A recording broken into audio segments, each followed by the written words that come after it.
Alright guys, so here is a box we're going to go ahead and use for this project. Remember, it's whatever you want to choose, but this is the one I've decided to go ahead and use for this. So it's a very simple design, has a number of different folds and creases in it, different elements to add as we're working on it. And I'm going to go ahead and take this apart and just go ahead and fold these signs out. And then it's a little tricky, to get out. There you go. Fold that out. Now what I'm trying to avoid is taking the any glue or anything like that, and so go ahead and watch out for that.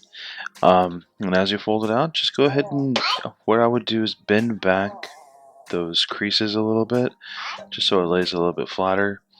So when you take your photo, it does lay out to the point where it does look correct when you are taking your photo and taking your measurements. So here it is, all folded out for you. Here's the front side, and make sure you get those little tabs out. Those guys are gonna want to fold back in. Give it a little press down to let it sit.